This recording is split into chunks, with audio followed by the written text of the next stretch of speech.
This summer, the world's largest arena for sports and collectibles is back in New York City. Catch the return of Fanatics Fest from June 20th to the 22nd, where you could share the floor with the biggest names in sports. That means appearances by over 500 iconic athletes and celebrities from your favorite teams, including current and former New York Knicks legends, plus live panels and podcasts, exclusive merch collabs, a trading card arena with 200 of the biggest dealers in the biz, and way, way more. Get your tickets today at fanaticsfest.com and get 20% off your ticket price with promo code Knicks Film School 20. Again, get tickets at fanaticsfest.com and use promo code Knicks Film School 20 for a 20% discount. When the world's greatest athletes gather in New York City, don't miss it.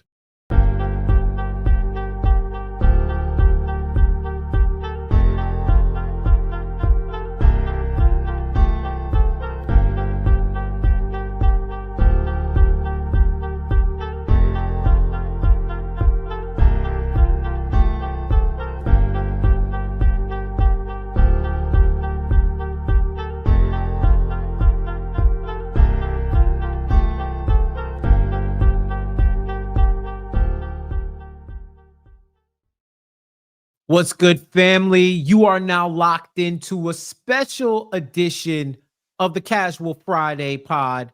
It is Wednesday. I'm Jeff. That is Shawn with a W. And we're locked in with you to give the final thoughts on the Knicks season and apparently talk about Coach Thibs getting let go. What I tell you, Shawn, well, before we go into that, shout out to everybody in the chat. Shout out to everybody watching live. Replay gang, I see you podcast game, because you can get Knicks Film School wherever you listen to podcasts. I see you too. So thank you for locking in with us. Get those likes up. Share this video. Tell a friend to lock in with us. You got Thibs talk. You got Knicks talk. You got us. So let's go. Shawn, I thought this was going to be a slow week before the finals. We were actually planning to go on originally on Thursday. All this news broke. We said, man, we not going to wait. We ain't going to get into finals talk while we talking about all of this. And Thibs was the final stretch for us to say, yeah, man, we got to talk about this now. So, Shawn, I'll start with you. I was going to do an overall mental health check on the Knicks season before this yeeted our rundown, our OG rundown. 4 letters, 1 word, or 5 letters, 1 word. Thibs. Where were you when it happened, and what was your first thought? So funny. I mean, Thibs getting let go. So funny thing is, I had went to the gym. I was at the gym with some friends in the city. And then we went to go get, and of course we were like, let's flush our workout down the drain and go get a drink. And so like my phone was on vibrate, and I was just there talking whatever, and I just happened to pick up my phone, and it said Tom. I got the alert from ESPN. It said Tom Thibodeau has been fired by the New York Knicks, and I was in complete shock. And I was just like, wait a minute. They really did it. They really did it. They did it. And listen, I'm sure we'll get into it, but I could not believe it. Like I had 100, not 100. I had hella texts. I had like people were like Dexter Henry reached out to me. He was like, yo, what do you think? Like, obviously like all the KFS threads that I'm on, like my friends, like my mentions was like, but my takeaway was like, yo, I cannot, my first takeaway was, I cannot believe they did it. I got the notification from Shams. I went right to his page. It was the Luka trade all over again. I went to his page. Is this Shams? Yes, it's Shams. Holy shit. I'm not surprised that they did it.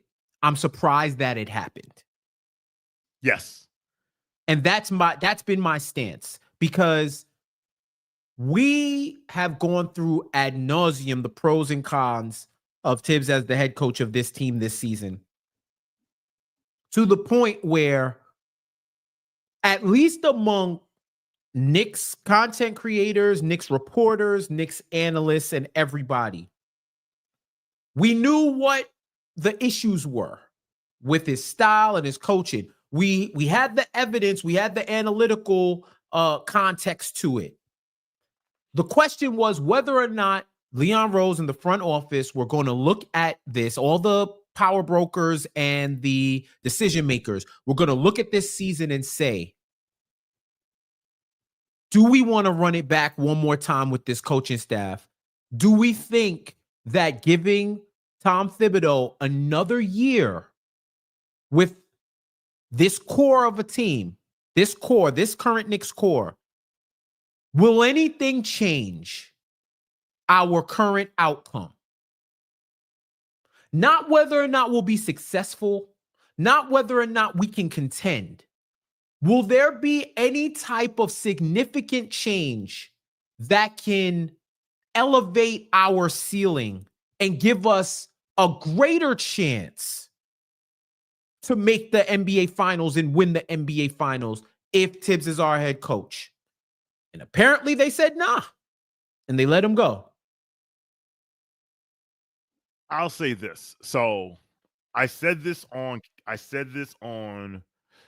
so like obviously Saturday night happens, and I didn't really tweet anything after game 6 because I wanted to I didn't want to be reactionary on Sunday. I just had a couple things out there, right? And then Monday I went on what I'm about to say, I said it on Hoop Spaces.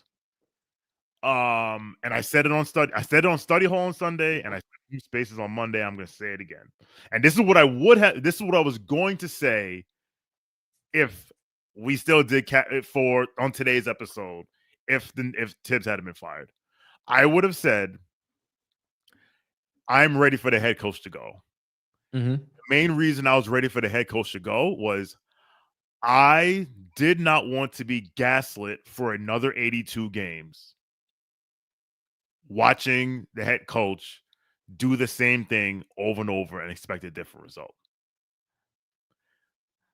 I didn't want to deal with 82 games of him playing Mikal Bridges 45 minutes in January against the Charlotte Hornets or the Washington Wizards to win the game. I didn't want 82 games being told none of these guys on the bench can play, that none of them are good enough. I didn't want to be told. I didn't want to see repeatedly running a poor defensive strategy against a team that we did not work and getting cooked 3 times and waiting until game 79 before changing it. Like, my thought going to next season, I was like, yo, he's not going to do anything differently. He's not going to put Deuce McBride in his starting lineup. He's going to continually play Josh Hart, even though the league has put a center on him basically every team for 4 months, and he did nothing. Like, nothing is going to change. And if nothing is going to change, eventually it's going to catch up to you, because process matters just as much, if not more, than a result. And if you think the process is flawed, at some point it's going to catch up to you. And as the proverb says, what must be done eventually should be done immediately. Mm. And you know what? I give Leon Rose all the respect, praise, and gratitude for taking a step back like a proper organization should do and say, okay, this is our goal. What are we doing to reach that goal? And what are we not doing to reach that goal? And it's funny, you can tell who in the national media or the NBA media or even in Knicks media or Knicks Twitter or NBA Twitter, who just watches the Knicks on ESPN games or in the playoffs, and who is locked in with this team 75 to 80 to 82 games a year. Because there's a lot of you can't fire him. He took you to the farthest in 25 years. I don't see what the problem is. You guys are nuts. And it's like, if you were paying attention, you would know. You would know. And often this team performed in spite of itself. The example I always give, I'll throw it back to you, Jeff. I know you will be familiar with the example. Tom Thibodeau's Jose Mourinho. He's a great defensive coach. Go ahead, Jeff. Without the titles, unfortunately. Bingo. Without the titles. But he's Jose Mourinho because Jose Mourinho, for those who don't know, is a world-renowned soccer coach. Hall of Famer, if they do have soccer Hall of Fame, yes. He's Hall of Fame. Yes. Who is a great defensive coach, but offensively overly relies on the individual brilliance of his stars. On offense, he overly relies on individual brilliance of his best players. Mm-hmm. But to your point, the difference is Jose has literally won championships everywhere he's gone, and Thibs hasn't. Right. And we have the distinct pleasure in common, Sean and I do, that Mourinho has coached both of our football clubs. And Sean roots for Tottenham. And allow me not to just talking outside looking in. That was probably the closest example to Thibs and the Knicks was coaching Tottenham. Give or take how you feel about Harry Kane and Son and all of that. But he didn't have Didier Drogba to lead on, or a Lampard, or a Hazard, right? Like, he didn't have guys that he could just say, go out and get me a goal, and then we park in this motherfucking bus, and there's no more goals being scored. Because defensively, we're elite. I don't care about the offense, but just like Thibs, Mourinho is an ultimate floor raiser. It doesn't matter what conference, what league you're in, what country you play in. You get this man on your team, you're going to be in contention. You're going to be in contention. You're going to elevate to a level of respectability, and eventually he's going to wear his welcome out. Yes, exactly. And the funny thing is that 2020-2021 season for Tottenham, and I know most people do not watch soccer, but you'll make this will make sense to you. It's very similar to this Knicks team because both those teams didn't necessarily have the defensive players he wanted. And to your point, that Tottenham team under Jose Mourinho, his goal was score a goal, sit back and defend, and win the game. And Thibs' approach was, all right, we'll score enough points, but our defense will be legit enough to win. And it didn't work. And at the end of the day, listen, I am grateful for what he did for this franchise. I think he caught a lot of flack unnecessarily from a lot of people in our fan base. I also think that he got there was a lot of like, nothing's wrong, nothing to see here from people in our fan base. As I tweeted, you cannot tell the story of the Knickerbocker Revolution without Tom Thibodeau. But to borrow another phrase from football, thanks for the memories, but it's time to say goodbye. Because as many of us have said, the person who gets you here may not be the one to get you there. And I'll say this, he earned the right to coach the first Knicks championship contender. He earned that right. He earned that right.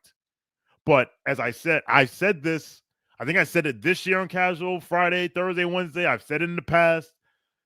Unfortunately, his downfall was he values things that maybe he should not value as much. And I said it, valuing those things ultimately is going to get him fired. And here we are. So I wanted to get into a few things with you that you said. First, I think the key piece that you said about why you felt like there was supposed to be a change, why there should have been a coaching change, was you didn't want to go through the insanity of doing the same exact thing and expecting a different result. I saw you post a tweet from Jeff, shout out Jeff with a G from Hot Hand Theory, where he, from 2022, where he was criticizing Thibs' rigidity about playing a ineffective lineup 100 more minutes than lineups that have been proven by analytics to work. The one player that he was lamenting was getting too much time over others in an ineffective lineup was Kemba Walker. When I saw that tweet, I felt like Dr. Manhattan in The Watchmen. And for those of y'all who don't know Dr. Manhattan or read comics or saw the movie or saw the HBO series, he is a being that exists outside of time and space.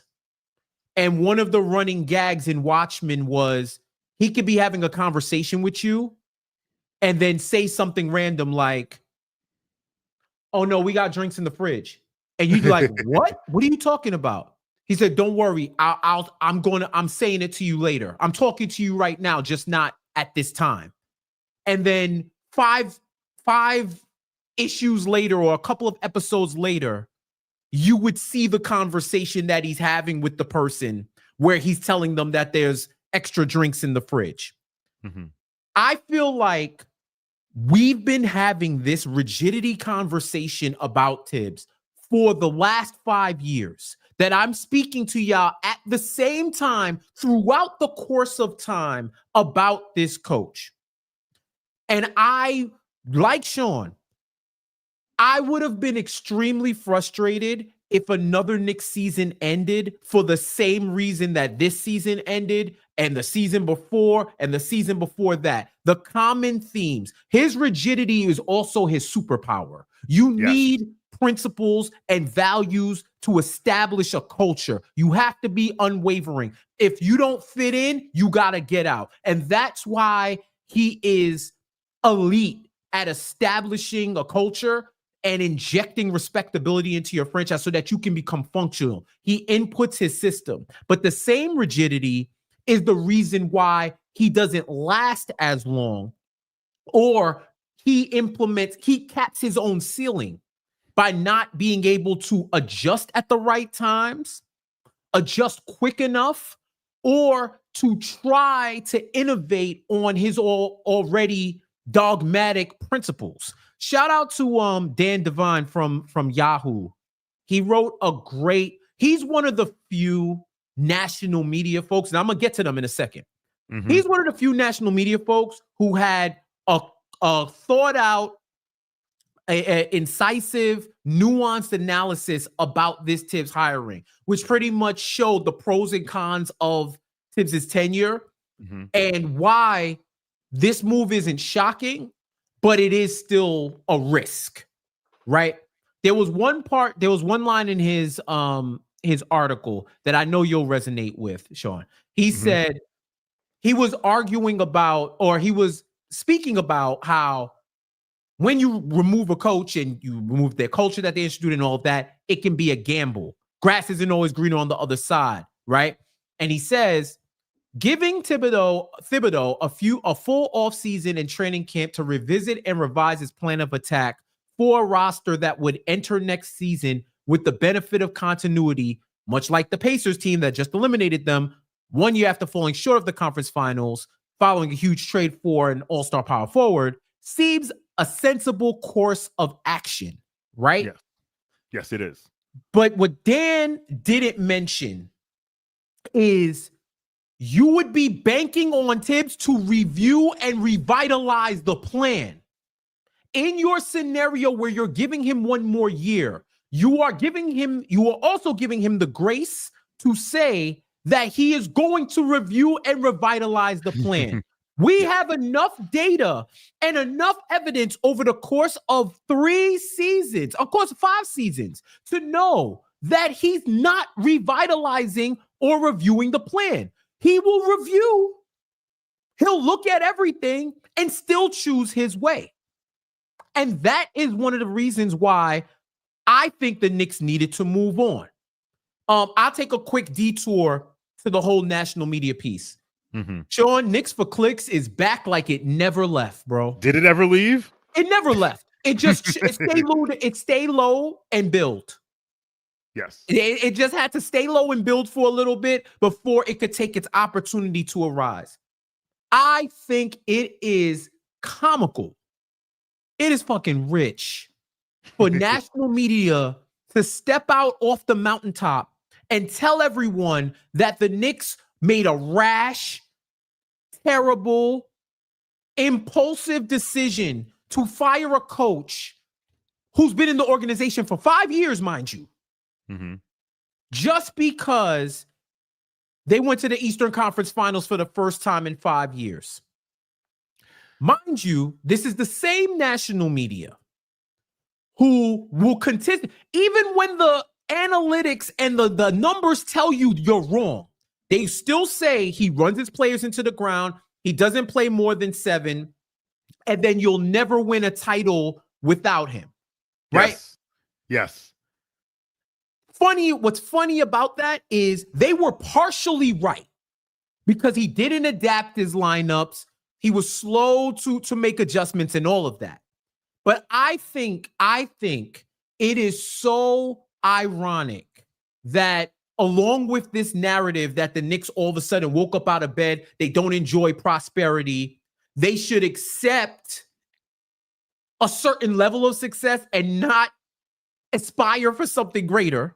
Because that's what it sounds like. It's giving, be happy with what you have.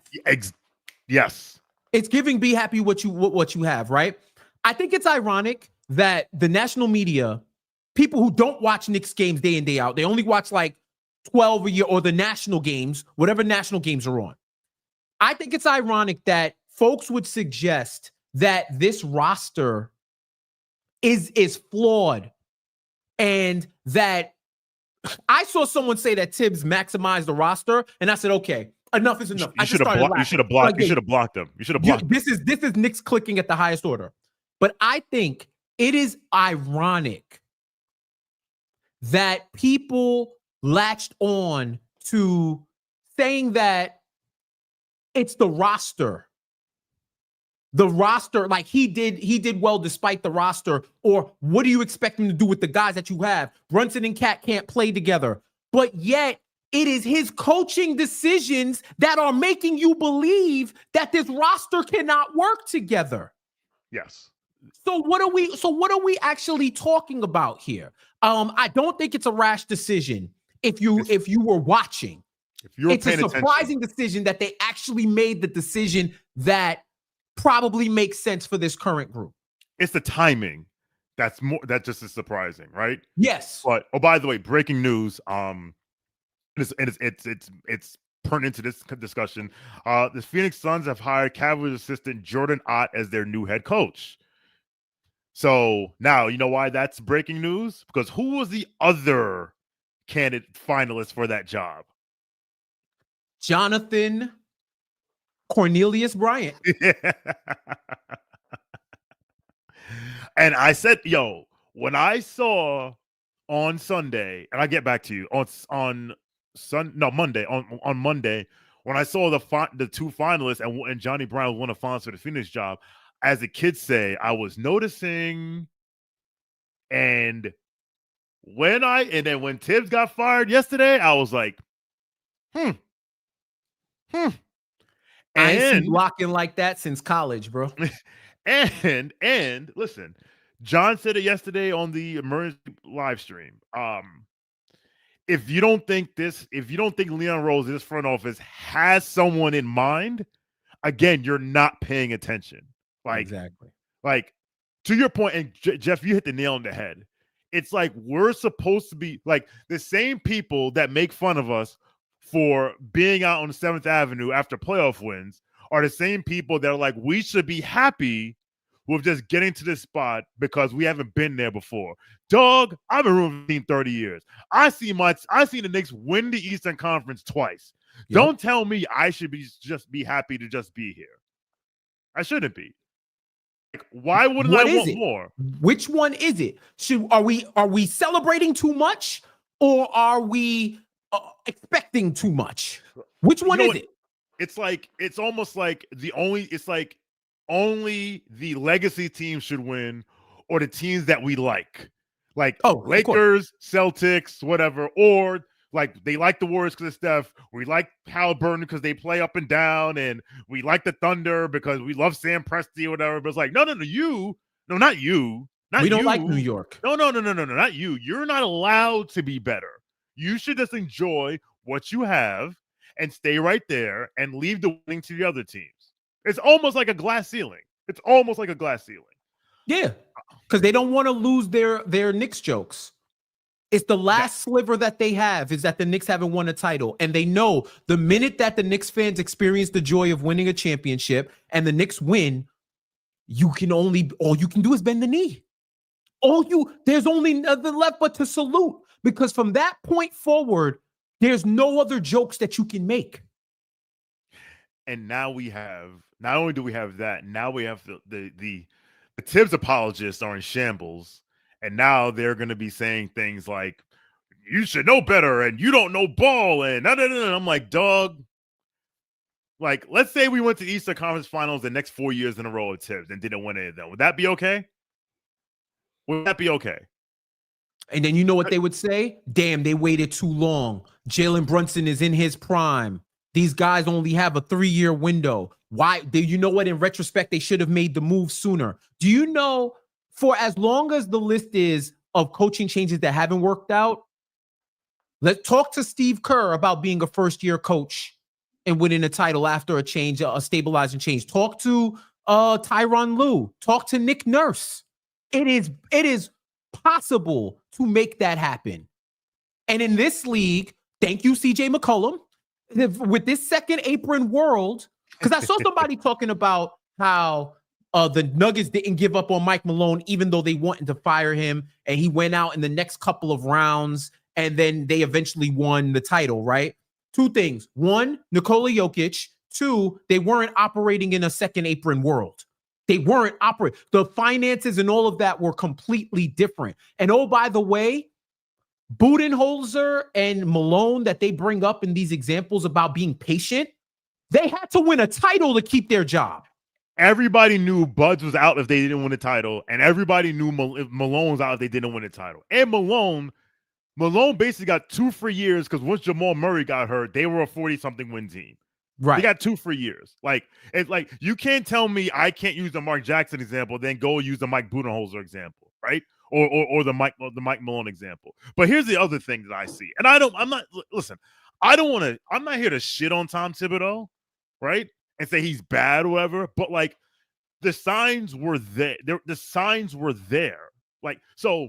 Well, let's go through it. Let's go through it.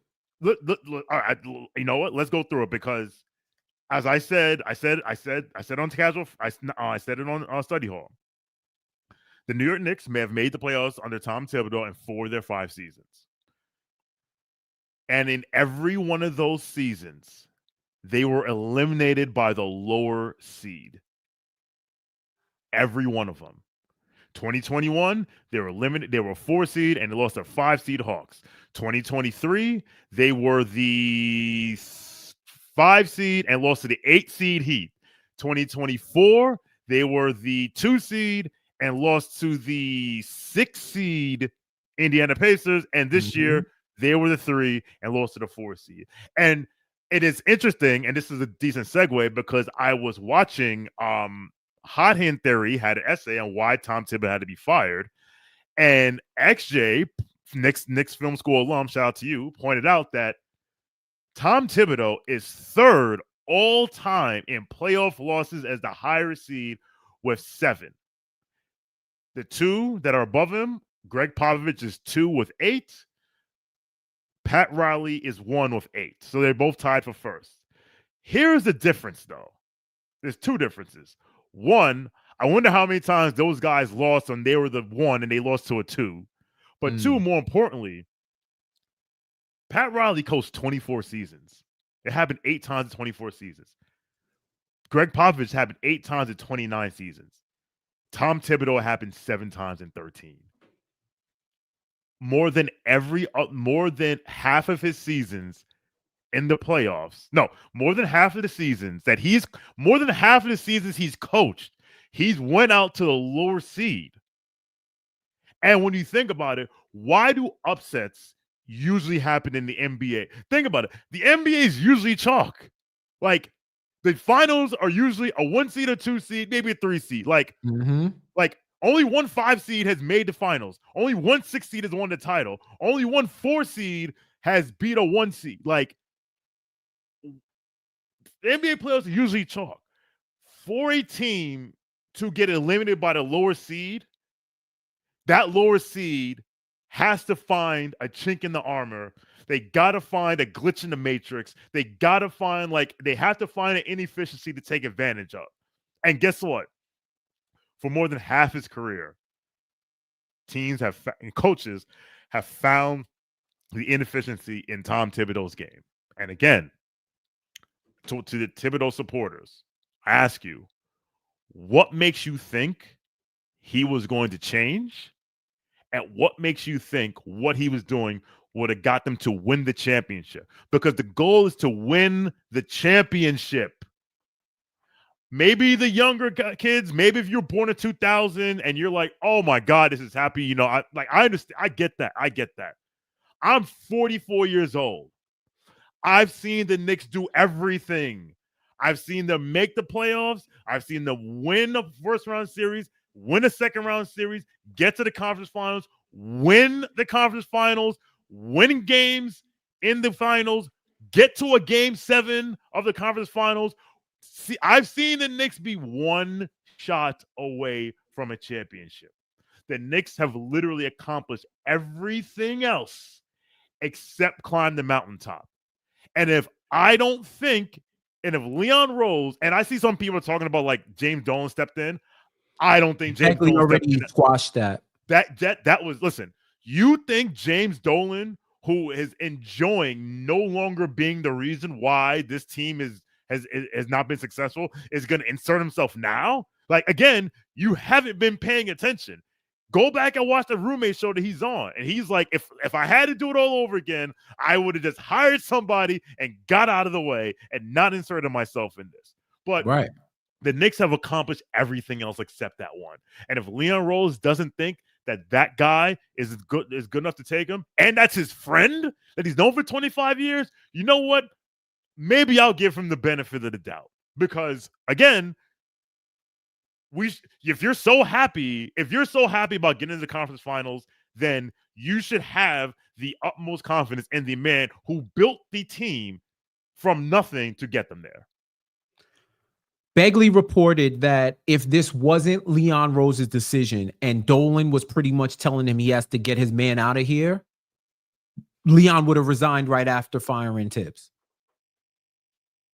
And so Ian Begley always knows more than he lets on. And shout out to him, because when Ian Begley got to go on Twitter and talk his shit, y'all been trolling him too crazy. Because at the end of the Zach Lowe show, unprompted, he gave up. He started talking about Thibs and basically said, there's an evaluation period going on right now, and I would just keep an eye on it. I think he should be back. I expect Thibs to be back, but until I get the notification saying he's back, just keep an eye on this evaluation period, and it should be up soon. Yes. Soon was the next day, bro. That's how soon it was. So shout out to Ian Begley and everyone else who covers this team on a day-to-day basis, right? Media folk, especially him on this Knicks beat, he is efficient with his reporting. There's no wasted motion. There's no wasted breath. If he messes up, he'll be quick to correct himself. But his words matter. So that goes for that. Now, here's the other thing. Before I get into the reasons why, I must say this, and I said it on the show, on the live stream yesterday. I was sad when I heard the news. I wanted Thibs to win a title here because this was his dream job. And the one thing I love more than anything is seeing people's dreams become reality, especially when you bet on yourself, when you dedicate yourself to your craft, when you sacrifice. I like to see those things come to fruition. And since I'm a Knicks fan and our dreams aligned, I was riding with him. My ultimate dream for him was you win the title and then retire and then go to the front office, get a cushy job. You accomplished everything. You Thanos at the end of Infinity War, you sitting on the porch admiring what you did. That's what I wanted for Thibs. But unfortunately, it didn't happen. And I salute him because Sean told you can't tell the story about the revolution of the Knicks without Thibs. He is a vital part. The Knicks are not here today without him. Nope. 4th all time in wins. And shout out to Macri in his newsletter. He ran off all the stats. 4th in wins, 5th in playoff wins, 4th in playoff winning percentage, 6th in overall winning percentage. And he is the 2nd longest tenured head coach since Red Holzman, behind only his mentor, Jeff Van Gundy. He's a Knicks legend. Yes. He is a legend. Like, if you want to put his name in the annals of whatever, whatever the version of our Ring of Honor is, he's a legend. And Begley said it, and I agree. He shouldn't pay for shit in New York the rest of his life. Never. Real rap. If we respect people for what they've done, we honor people from way worse eras. Dog. So keep the same energy for Thibs because he deserves it. Having said that, if you are like us, don't let the casual title fool you. If you are like us, who are locked into this team, locked into the league, and specifically this team, the writing was on the wall. It was just a matter of if you had the facilities to decipher it. And honestly, it wasn't written in Sanskrit. Nope. It was in plain English for everybody to see. And I'm going to go through some of the things because folks act like this is out of thin air and nothing that they did. And there wasn't viable cause because he achieved this goal, right? My main idea for this Knicks season, and this is probably why a lot of fans couldn't connect with them on an emotional level, like to where you love the team, is they always seem to win in spite of themselves. They seem to win in spite of themselves based off of their talent, the level of opponent they were facing, and just individually who they are and what they could do. We have talked about this starting lineup ad nauseum. The Cat, Brunson, Hart, OG, Bridges lineup. This was a team who started as one of the best offenses. They were on track to be one of the best offensives in NBA history. That calendar year hit like crack in the 80s on the streets of New York, okay? 14th ranked offense and 16th ranked defense, and they went 28-21 over that span. Another stat that Dan Devine composed. I got all the stats and all that here to let you know. This was the Knicks finished 5th overall. For comparison, finished 14th.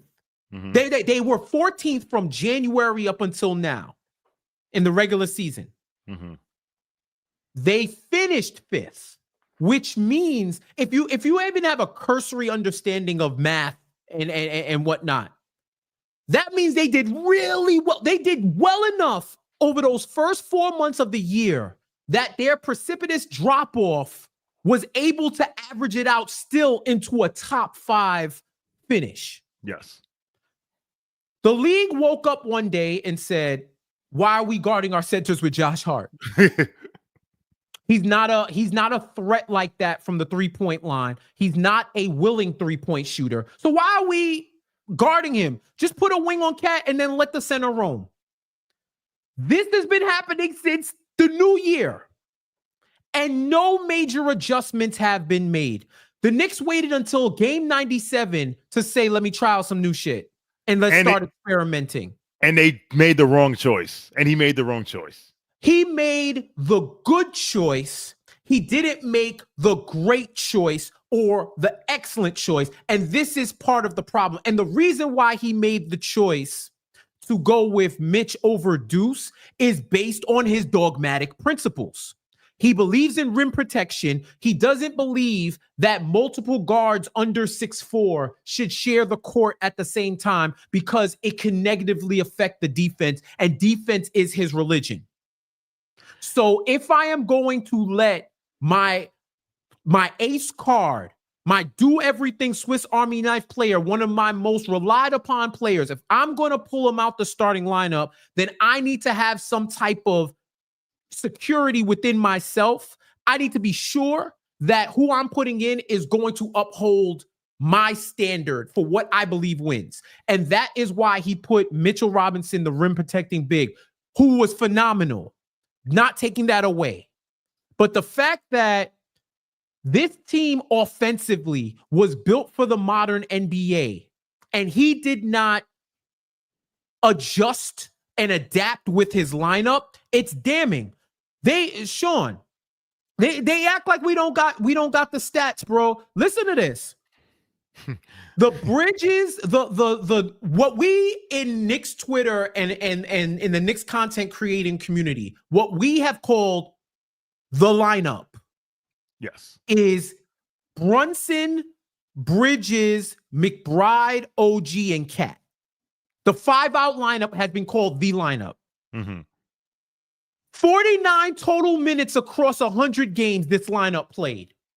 49. This is after 4 months of the league adjusting to your original offense with no adjustment back. He goes with the double big lineup in game 97. You see that it works, and your first thought might be, damn, maybe they should have did that more often. You're right. They should have did it more often. In fact, they had the personnel to do it more often because although Mitch only played 17 games, they had multiple bigs on the lineup to run it. Do you know how many minutes a double big lineup ran the entire regular season? Oh, I know this. It's like 49 or something like that. That's the Deuce one. Okay. How much? 49 minus 29. 20 minutes. And shout out to Kevin O'Connor for this dig. Towns and Huckporty shared 17 total minutes together. And this is before, because remember, Huckporty been healthy. He tore his meniscus or whatever towards the end of the season, but he was around. Pre-trade, Thibs, when he was there, Thibs played 289 minutes without Towns or Huckporty. With Towns, because he definitely didn't play with Huckporty, right? With Towns, 3 minutes.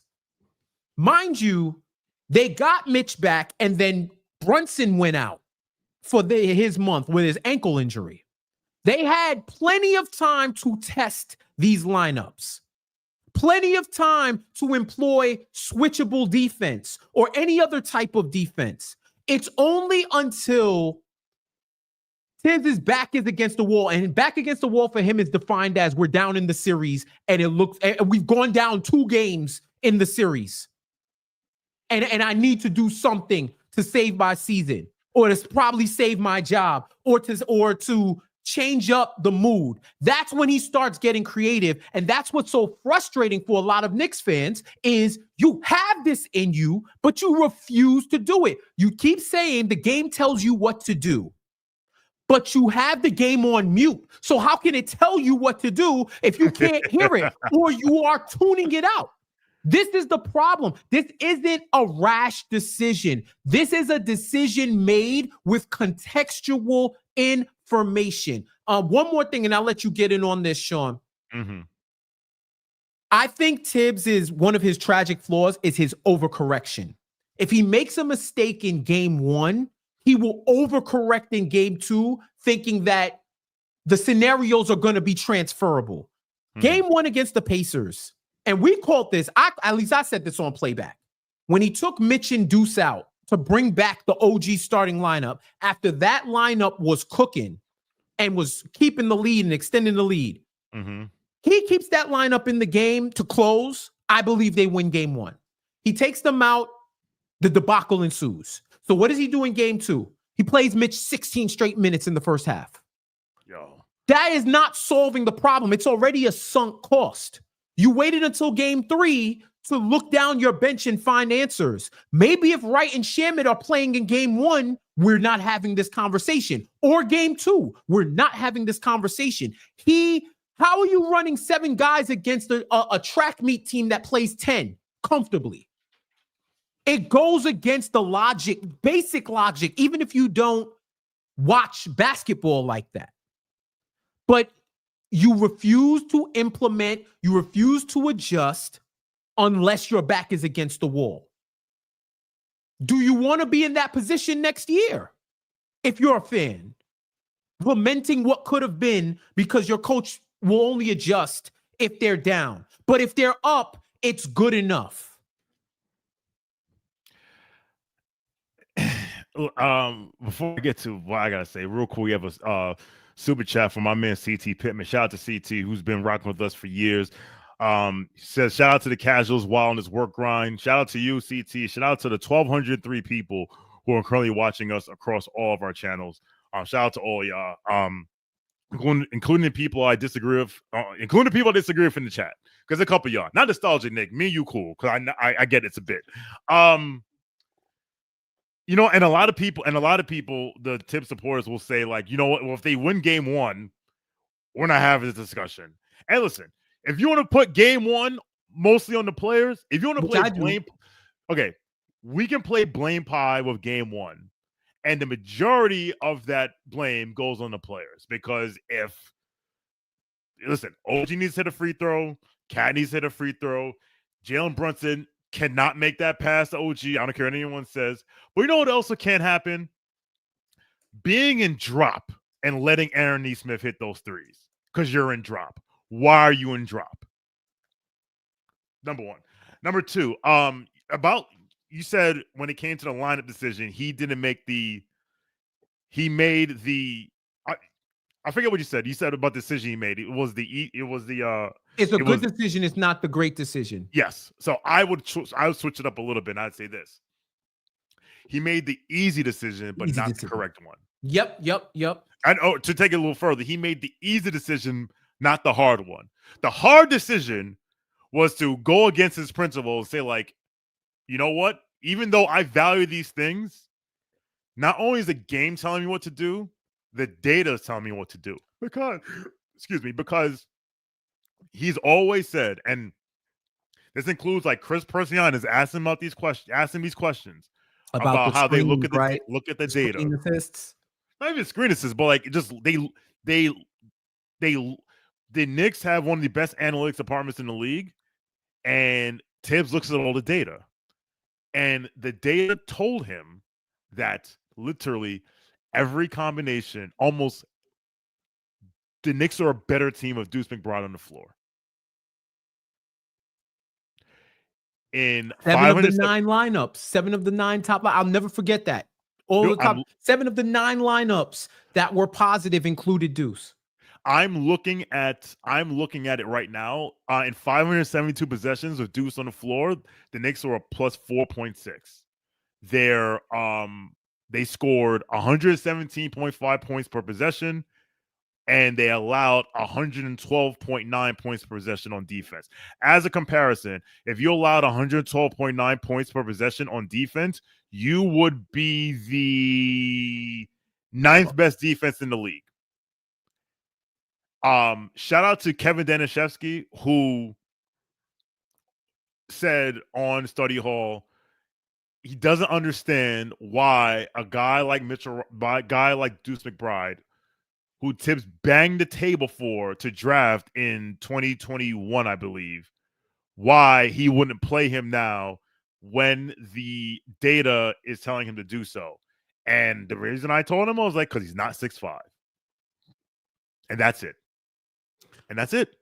And go ahead. Sorry. No, I'm just saying that's literally it. Like, which is ironic because Thibs is a defensive head coach, and you would think he would. And listen, Deuce McBride is not drafted because of his offense. He was drafted because of defense.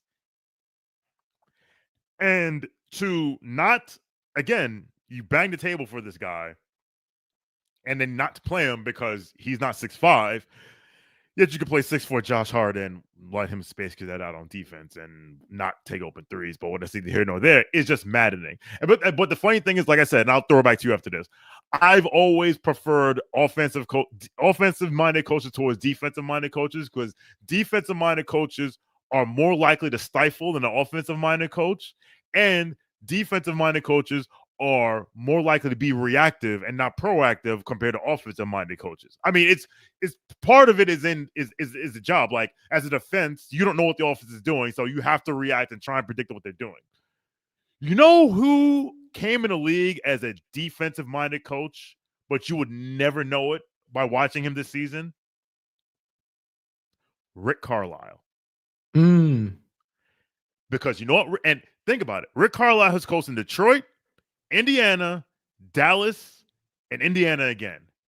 I dare you to lie to me and tell me that all four of those teams were coached the same way, and all four of those teams had the same approach, and all four of those teams went about things the same way.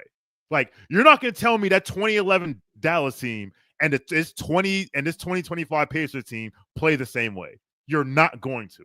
But you know what Rick Carlisle does? He says, "This is what I have. I'm going to cultivate a strategy and tactics based on what I have." You know what Rick Carlisle is not going to have Tyrese Halliburton doing? Hedging and recovering on defense. Because he's not good on defense. Why would I do that? You would never know. Listen, again, I feel like we're dumping on Thibs too much. And again, listen, in 2021. I don't think you are.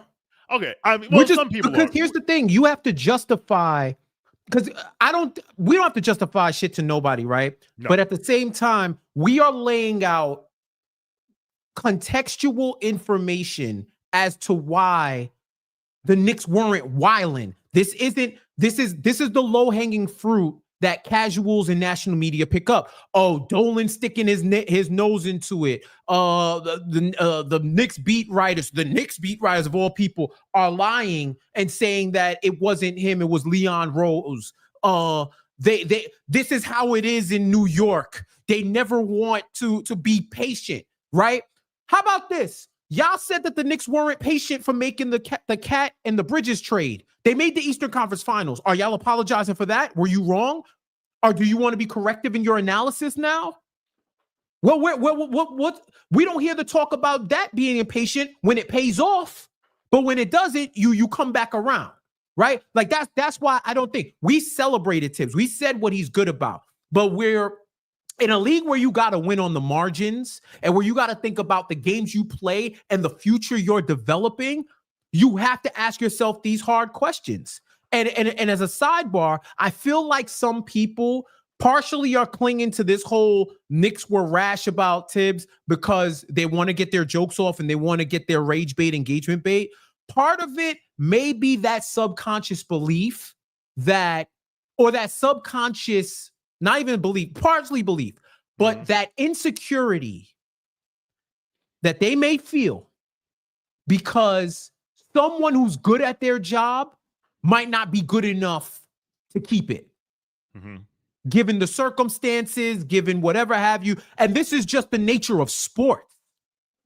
There's plenty of examples of winning coaches who overstayed their welcome and they're no longer there.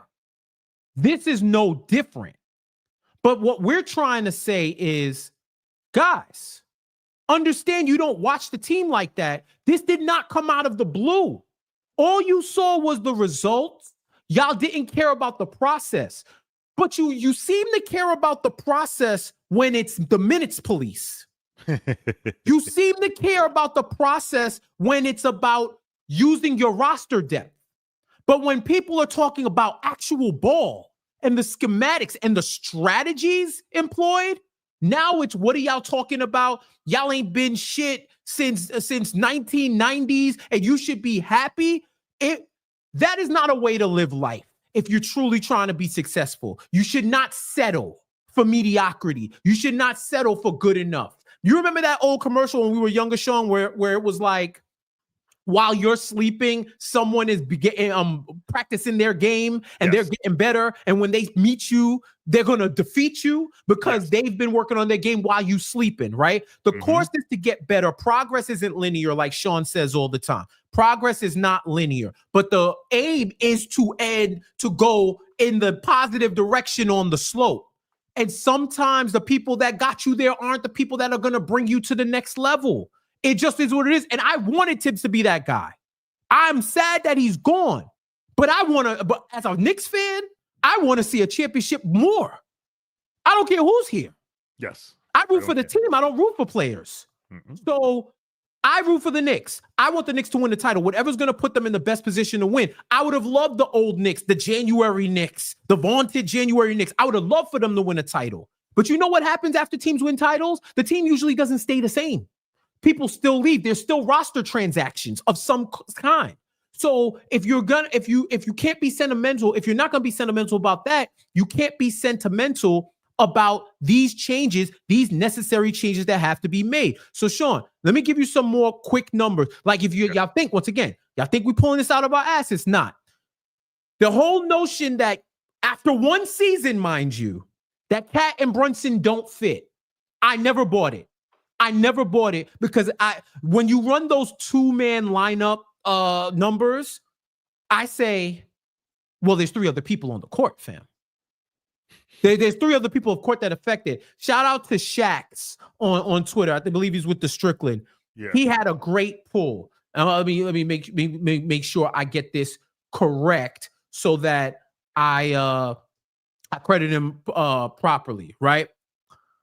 Shax on Twitter with the Strickland, does stuff for the Strickland. 95% of the possessions that Cat and Brunson played have been played with another non-shooter, like a Josh Hart or Precious Achulia. 95%. Because our guys at Hot Hand Theory had the 85% from Hart, and Shax included possessions with Precious on and Josh off. 95% of the possessions that Cat and Brunson played were with a non-shooter.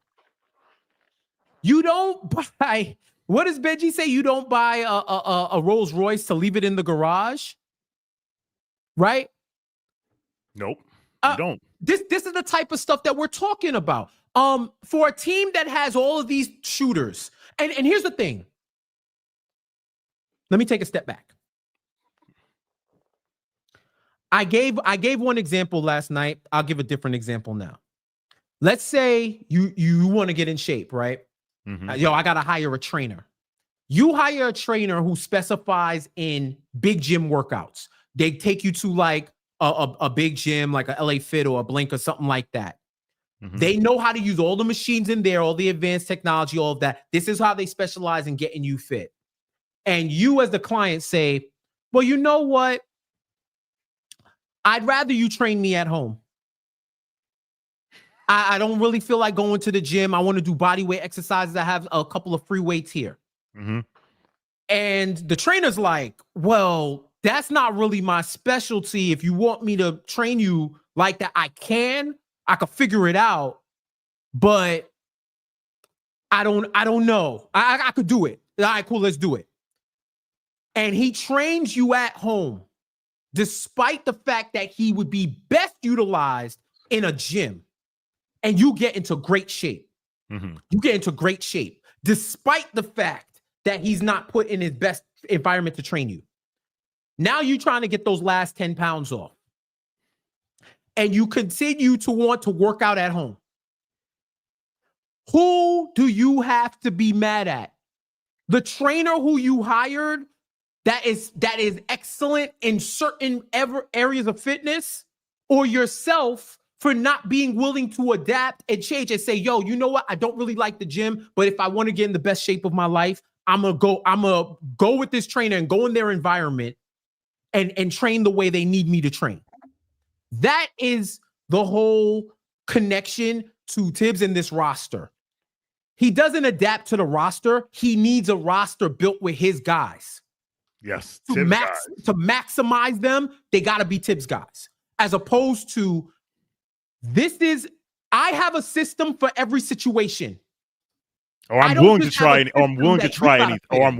anything for any situation. And you know what's crazy? I'm thinking about it now, Sean. Ironically, this is like the good version of the whole triangle shit that was happening when Phil Jackson was here. Mm-hmm. Right? Where everybody had to play the triangle and nobody wanted to play that shit. And he was forcing coaching staff to come in and play the triangle and do all of that. It's not to that extreme, but it's similar in the fact that Thibs is way more adjustable and all of that. I give him that. Yes. But if he can only excel with certain cast of characters and won't adapt or won't adapt quickly enough, at some point you got to look and say, hey, if this is the roster we're going to have, he can't be the one.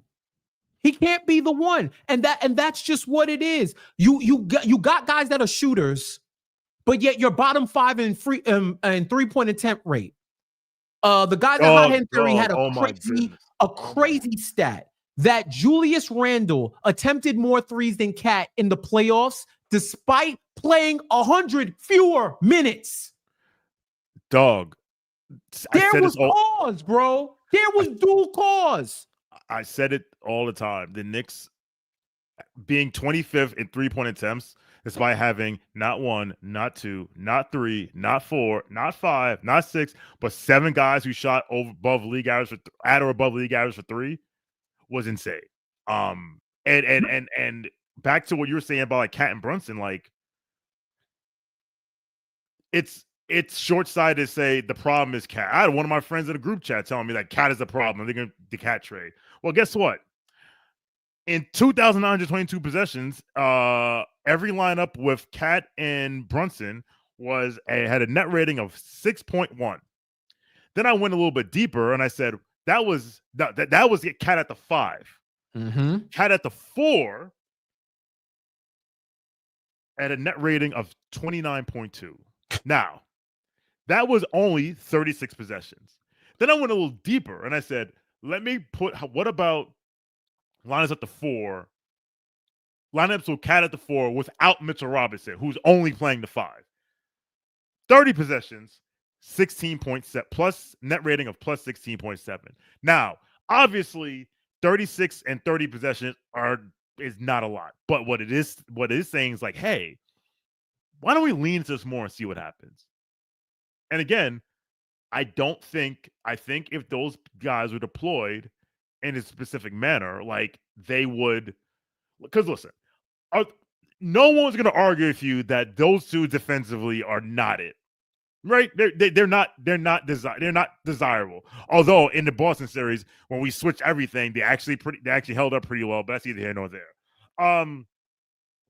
Listen, almost like if you adjust your defensive principles to your roster and the talent that you have and you maximize their talents, you get great results. Look, Cat and Brunson, Cat at the 5 with Brunson on the floor this season had a defensive rating of 116.2, which would have been 20th in the NBA. 20th in defensive rating is not a good defense. No one will argue with you on that. However, their offensive rating was 122.2. which would have been second in the NBA. And why do I say that? What have we said all year? The way to maximize this roster was to lean into the offense. Lean into the offense. But this coach chose not to do it. When maybe, and hopefully, the next coach will choose to do that. And I think that brings us to our next super chat, which I'm going to put up on the screen for you, Mr. Johnson. Danger Zone. Can you go through all the head coach options we can quote unquote rule out? All right, yeah, we can run that. We can run that through. I like that. I like that. So, can we get one guy out the way, please? I mean, you know who I'm talking about? Who we rule out? When you say we can rule out, Do you mean like the Knicks wouldn't consider them, or who we are ruling out? Danger Zone, if you still around. Yeah, I think it's we, but Danger Zone, throw a comment in the chat. And I don't do something that. Throw a comment in the chat to clarify. But in the meantime, start with who we as Jeff and Sean could rule out. Okay, I'll do that, and you monitor and let me know. So first, real talk. If your name is Michael, I don't know if I want you coaching this team, bro.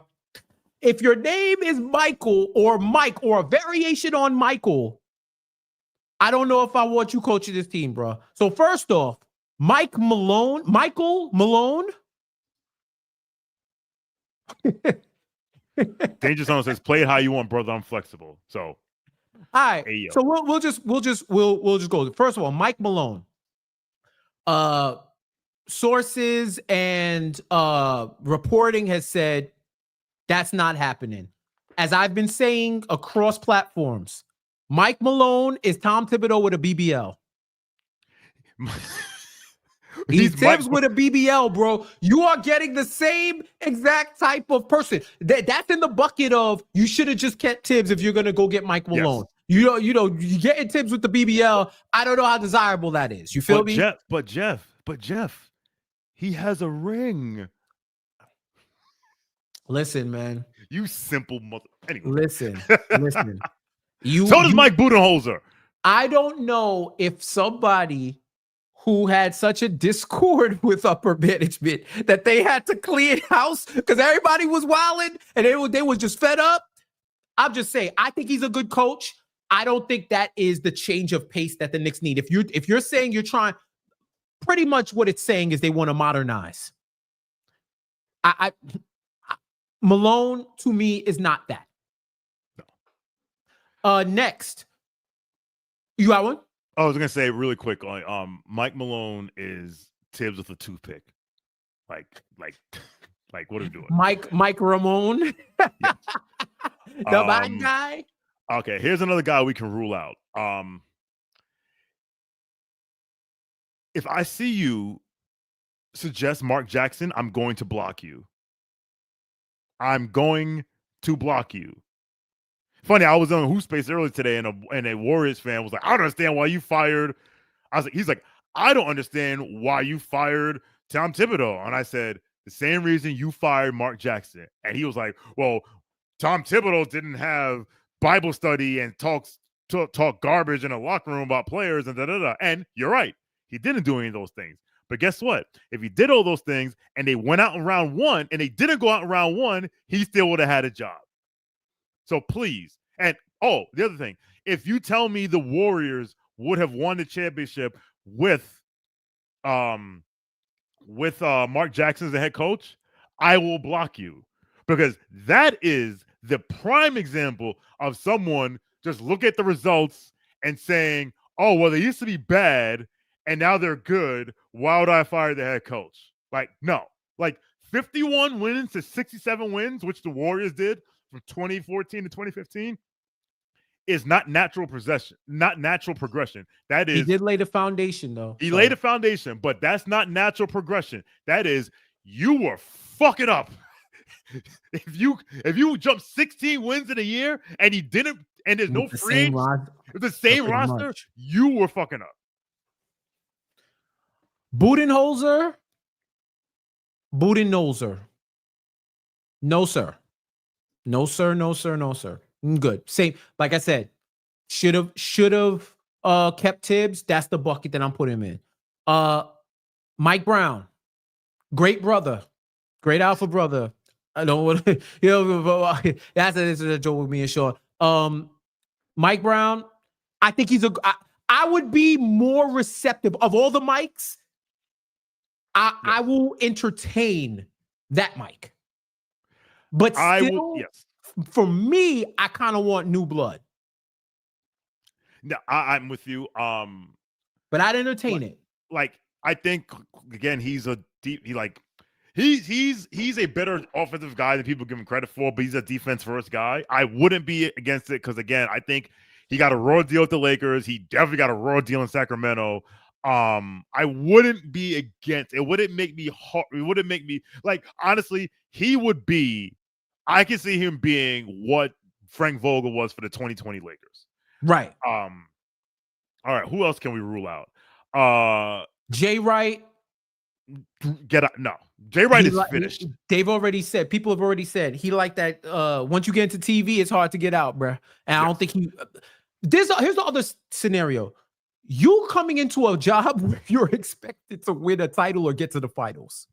So if I'm on TV chilling, I'm not stepping into that. I don't care how many of my former players are on the team. I'm not stepping into that. So Jay Wright, I don't believe is happening.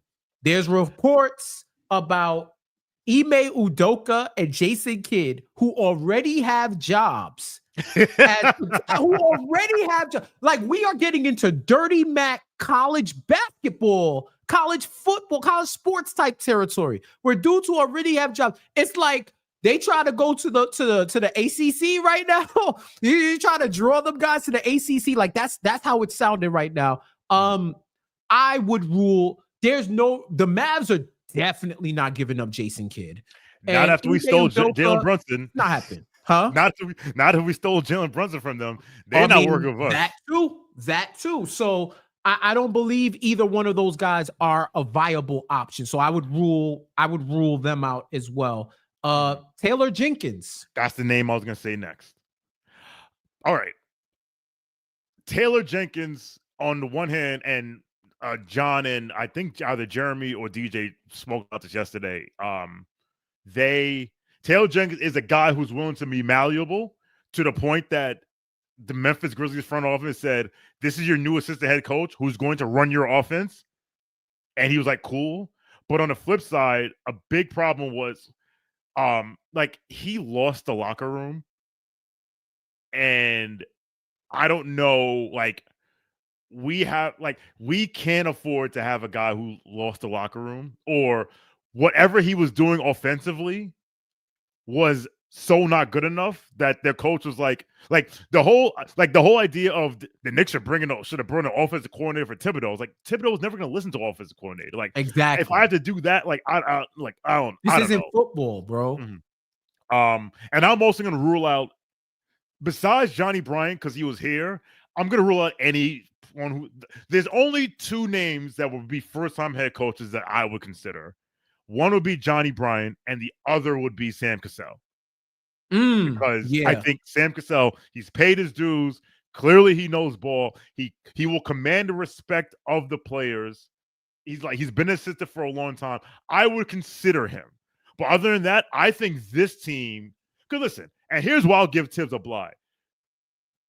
This team likes to do some things that they shouldn't be doing. And for example, how many times we said, Jeff, if I had a quarter for every time I saw this team pass up an open three to dribble into the paint for a long two or two in the contested paint, we'd be a very rich person. Like, there's no way the Knicks should be that low in 3-point percentages in 3-point attempts, but Thibs is perfectly fine with it, right? So I think you need a guy that can be like, and to that point, I think Sam Cassell could be a guy that's like, very similar to Ty Lue. There was those reports when Ty Lue first got to Cleveland, and LeBron was like, da-da-da-da, and he was like, yo, chill out. I got this. And it's easy to do that. If you've never played, it's easier to do that when you've played. If you're a first-time coach, it's easier to do that when you've played in the league. Exactly. So any other guys that we should rule out? Because I do want to get to one guy that I think we should consider. I love the Sam Cassell pick, because he owes us one. So that would be poetic as hell. He owes us one from 94. Because he didn't have to come into the Garden in game 3 and do that. He didn't have to, the big balls 3-point shot. Like, he didn't have to do that.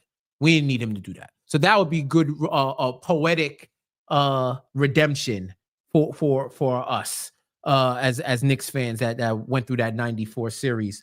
Danny Hurley. Absolutely not. No college coaches, bro. Absolutely. And listen, there's college coaches and there's that college coach. Like, no. That would be like the Larry Brown 1 year all over again, I think. So no, sir. I know he wants a job. Absolutely not. Well, here, as a quick sidebar before you get to your one person, they got to be great communicators and they got to command respect. Because shout out to CP, who had the report that folks said that they didn't know their role on the team. Yes. And that was one of the common themes among the select players that were brought in as part of this evaluation. This was an upward feedback performance review of Thibs. That's exactly what it was. It was an upward feedback performance review. And the common theme was, we don't know our roles. And I saw a lot of pushback about that. And what I will say is this.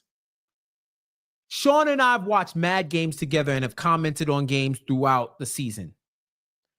One common thing we would notice, especially on offense, there would be times where some players are executing, they know, and I will raise my hand and I'll say it. One of the frustrating things about Cat on defense is he knows every play on offense. Every single play. He knows where everybody's supposed to be. Mm-hmm. That's why there were times where I don't think they were getting into the offense as quickly as he thought they were going to get into it, because you would see Cat start to do something and then he'd look at guys and do this. He'd flash his hands like, yo, let's go. Or I'm going in my direction. Why are you standing still? Mm-hmm. People would be cutting into the same spaces. Oh my! To your point, Sean, drifting from the 3-point line to go in when there's a drive and kick. How many times have we seen the pass out from the paint that results in a turnover or something like that? Just because you have a rotation spot doesn't mean you have a role or you know your role, because roles have to change depending on the scheme that you're in. So that aspect of the communication where everybody has their job, because I'll tell you, say what you want about the Pacers, one commonality between them and the Thunder, everybody in them teams know what they're supposed to do when they get in. And whatever position and situation that they're in, I do this, I do that. This is my position on the court. I also think they have the high IQ to know, if now I'm the big instead of the wing, this is what I do. Because part of basketball and plays is you're supposed to learn the entire play for everybody, not just your shit. Yes. So who's the guy that you got? Or a woman? Let me not presume. Speaking of ruling out, whoever put Becky Hammond at plus 2,500, you are the biggest comedian. You are the biggest comedian, and quite possibly one of the best trolls of the day. I'll say this about that. Becky Hammond's first job. No, the first woman head coach in the history of the NBA cannot be for the New York Knicks until at bare minimum after you win the championship. Because I remember when people after David Fizdale, people talk about Becky Hammond. I'm like, yo, why would you do, like, you're going to set women's rights back 40 years, making Becky Hammond the first head coach and coach the Knicks? Yeah, I wouldn't do that to her. Like the scrutiny of being a woman head coach is already bad enough. At the Knicks? No. Go to Charlotte or some shit. Like, don't Utah. It would be a disservice to her, because unfortunately this market is this market. Yeah. The guy, because I was on Twitter a while ago and people were like, who's, it's like I love when the Thibs apologists be like, who are you gonna get to replace him? It's like, dog, if someone sucks at my job, I can't wait to replace. I can't wait to hire someone if I replace. I get rid of him. The guy I was thinking about is Terry Stotts. Oh yeah, I saw you talk to as head coach. Yes, as head coach. And I say Terry Stotts because Terry Stotts is an offensive-minded guy who worked with a small guard who at times had very successful seasons with two small guards, that if anything, he will maximize this offense. I believe that. And I actually did some research, and I looked at Terry Stotts' record, and Terry Stotts coached in Portland for 9 years, 402 wins, 318 losses, for a winning percentage of .558. I think he had 2 losing seasons. His first season is next to last. Actually, and technically, that second losing season was the bubble year, so he didn't get 82 games. But what I really leaned in, like I said, he will lean into the offense, but I dug a little bit deeper and I looked at his 350-win teams. And his 350-win seasons were 2014, 2015, 2019. And those teams in net rating were 8th, 6th, and 6th. They were second in offensive rating, 111.6 points, in 2014. 2015, 108.8 points per 100 possessions. That was 7th in the league, and 114.8 points per 100 possessions. 2019, that was 4th in the league. Now defensively, they were from 2014 to 2019, 2014, 2015, 2019, 16th, 10th, and 16th. 107.3, 104.2, 110.4. They didn't have the defensive talent that this team does, so I'll say that. Bingo. Bingo. And what did we say at the beginning of the year? Be a top 3 offense and be middle of the pack on defense, because that was the blueprint of the 2023, Denver Nuggets, who had a center who is not the best rim protector, but is a hell of an offensive player and could be a decent outlet. I am not going to say that Karl-Anthony Towns is Nikola Jokic. Please don't put words in my mouth. But he could be in the archetype. On offense, you can utilize him as the same type of hub. And again, he's not afraid to play 2 small guards. Because quite frankly, if I were Miles McBride, I would have asked for a trade. Why am I playing 11 minutes a game in the biggest game of the year? I don't know what the hell happened. Like, it felt as though he fell out of favor with Thibs, and I don't know how. Like, what? Is Thibs really a hype merchant? Yes. Dude, don't you remember? He's a hype merchant. Dude, I'll never forget this. The first game against the Lakers. We should probably wrap up at some point, but whatever. Yes. Because we've been on for an hour and 22 minutes. But it's been great. The first Laker game this season, his first sub off that bench was not Deuce McBride. It was Landry Shamet. And I was standing next to one Benjamin Ritholtz. And the look on Benji's face was like it was flabbergasted. He was like, why would we go to Landry Shamet? And I said, Benji, you know exactly why Thibs went to Landry Shamet. Size. And Benji said, the West Sean, is big, man. And he said, Sean, Landry Shamet is not size. And I said, you're right. But to Tom Thibodeau, he is, because he's 6'4" and Miles McBride is 6'1". He's a hype merchant. Don't you remember that game against OKC last season when IQ committed the foul on SGA? Yeah. And he pulled it for RJ Barrett, and it's like, and asked him, why did you make that to him? And he said, because of size. And it's like, who's the better defender? Size merchant, man. So it is what it is. I hope from the conversation y'all get that this was way more nuanced and detailed than people try to make it out to be. Mm-hmm.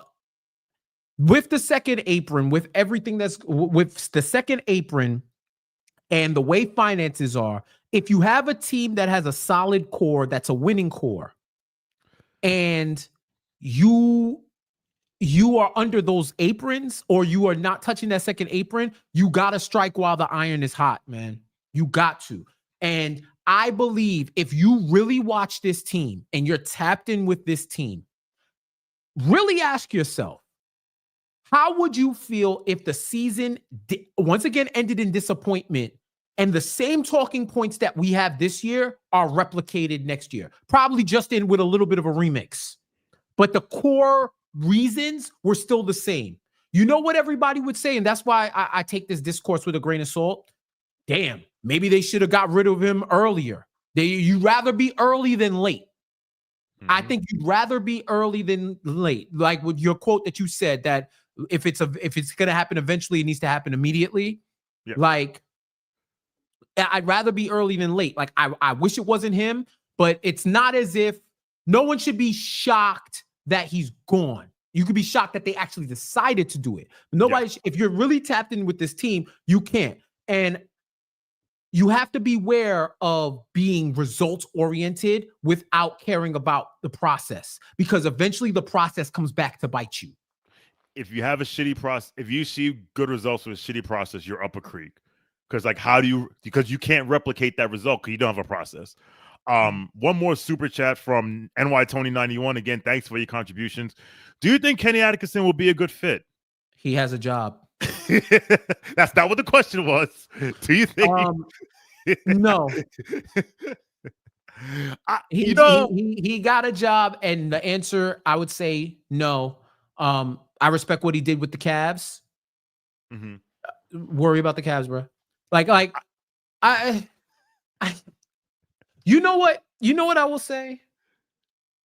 After the way it went down in Brooklyn, yes. And then he went back and he did his work study with Golden State and then got the Cavs job. There's something about being around turmoil and how your team responds and how you respond. The way things ended in Brooklyn, it felt like that was the only way it was going to go. And you could say he was in a dysfunctional situation, whatever the case may be.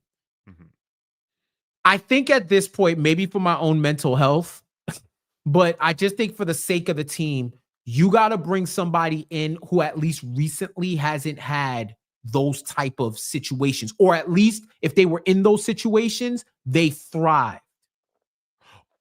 I would say, or if they learned from it, and we won't know. Listen, the Cavs won 64 games. And Kenny Atkinson is interesting because he was one of, when Leon was interviewing candidates in 2020, he was one of the guys that got interviewed. So clearly there was some interest there. I think that the laughing at the Cavs and because people talking about Kenny Atkinson for the longest, being a Knicks coach, and there was a lot of haha, look what happened to Cavs. You wanted Kenny Atkinson? I think that's a little overblown. Right. It would be interesting. I think he's a good coach, but to Jeff's point, he has a job, and I don't think he's going anywhere. But I think again, he was the coach of the 1 seed in the East, so clearly there's something there. And but we're talking about just straight skills. Yes, and listen, Darius Garland being hurt, and Evan Mobley being hurt, and Jared Allen, the light still being too bright for him. I don't know. It'll be curious to see how Cleveland bounces back next year, because he made it a point to manage their minutes so they would be as fresh as possible for the postseason, and they weren't. And they not even they got hurt. There was he said they ran out of gas. So it's why that might be a. Of course, now I can hear the Thibs apologies. See, told you got to play 40 minutes a game. Happy medium. But I think it will be a good fit, but it ain't gonna happen because again, he gets a job. All right. I think that does it for us, man. I think we covered it all. We had a totally different show. Yo, we had a totally different show. You think Jeremy ripped up his cap or no caps? We ripped up our whole show. We'll do it again at some point. My closing remark is, whoever's coaching this team has to be invested in the future players. Because of the second apron and these new rules, you have to hit on folks that you draft, second-year players, cheaper options. You got to find somebody. If Jalen Wells can step up and be a contributing factor to the Grizzlies on their run into the playoffs, there is no excuse why an Ariel Hukporti or Tyler Kolek can't get some run. I'm not talking about significant run, but enough run to where you know what you have. And then they can elevate their minutes, step up, assume a larger role in subsequent years. Or, hey, how about this? You build them up to the point where you could eventually trade them for somebody else. That's how it works. But sitting them and not playing them, it doesn't help. You got a guy like Pacome Dadier who has a high ceiling. And I've seen some things from him. I know he had a bad summer league, but I see the raw. He's 19 years old. I see the raw athletic tools and the type of instincts that you can't teach. For him to have that as a young kid, we might have a French KD on our hands, but we would never know if we don't play him. Right? This is the type of thing that you got to be invested in the future and the players and the whole roster. We got to see people. You got to be able to experiment and try everything. So I think that, along with marginal moves to bolster the bench depth, and they do need a fifth starter. I think they need a fifth starter who can shoot and defend. I believe this next coach should go 5 out next year. So we'll see. And that fifth starter has to be better than Josh Hart. I'll say this in closing. I know, unfortunately, because of the Philadelphia 76ers, the term process has become a dirty word in the NBA. But the process is more important than the result. So you have to have a good process. A flawed process with desirable results is a recipe for disaster, because it'll be, well, can you do it again? No. That's why we look at certain teams that made certain runs. Like you can't get mad at us for saying Thibs ain't the one. Thibs ain't the one, even though he got to the ECF, but say the 2021 Hawks weren't shit. Or how many people said last year's Pacers were lucky and that didn't count? Or the 2015 Hawks had a fluke run, right? Or the 2019 Trailblazers, who made the conference finals and lost to the Steph and KD Warriors, right? Like, you can't have it both ways. So whoever the next head coach of the New York Knicks is, it has to be someone who says, this is what I have. Let me put these guys in the best position to succeed. And guess what, New York? I know we love defense. I know we love defense because of the 90s Knicks. That may not be the way to a championship, but guess what? If the Knicks win a championship, you won't care. At all. I'm with you, man. I don't care the method. I care about great process and the ultimate result. If we got to be offense, fine. They got to play some defense, but they have to have a maximized roster above all else. And that's what I'm looking for. So that does it for us on a casual Wednesday. Thank you so much for tapping in, all 1,500 plus of you that's been in and out throughout the course. I hope we brought some closure to this whole situation. Get ready for the NBA Finals. And what's going to be yet another fascinating offseason with the Knicks. Tap into KFS for all of your viewing pleasure as we cover the Knicks throughout the offseason. You know, we got the Patreon. You know, John got the Knicks Film School newsletter. Definitely tap in with that. All of the shows on here. Subscribe. You want to talk more Knicks. You want to get into the weeds. You want to hear fantastic analysis and be entertained as well. Tell your Knicks fans, it's the place to be. 30,000 plus and counting, man. They don't got it wrong. So that does it for us, man. That's Sean. I'm Jeff. You are amazing. This is Casual Wednesday. Y'all enjoy the rest of your week. And as always, go Knicks.